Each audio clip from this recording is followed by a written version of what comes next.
বলিউড মানেই শাহরুখ খান, আর বাংলাদেশের ঢালিউড মানে শাকিব খান। এই দুই তারকাই দুই দেশের মধ্যে মাতিয়ে রেখেছেন তাদের দর্শকদের।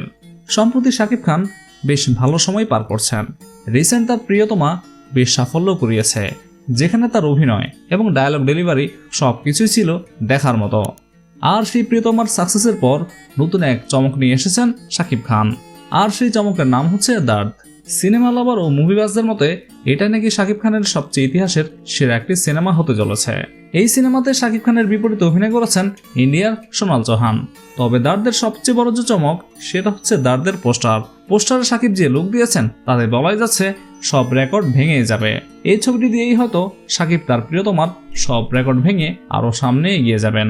প্যান ইন্ডিয়ান ছবি দরদ মুক্তি উপলক্ষে ট্রেলার লঞ্চিং অনুষ্ঠান হবে চলতি ফেব্রুয়ারিতে, আর সেই দিনই রিলিজ ডেট ঘোষণা করা হবে এমনও জানিয়েছেন ছবিটির নির্মাতা অনন্য মামুন।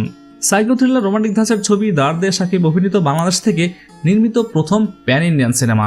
সাকিব আর সোনাল চৌহান ছাড়াও ছবিটিতে অভিনয় করেছেন পশ্চিমবঙ্গের অনেক শিল্পীরা। তবে ফেব্রুয়ারিতে মুক্তির কথা থাকলেও পিছিয়ে যাচ্ছে দরদ। তবে সূত্র জানিয়েছে দুই ঈদ ছাড়াও যে কোনো সময় ছবিটি বিশ্বব্যাপী 5টি ভাষায় মুক্তি পাবে।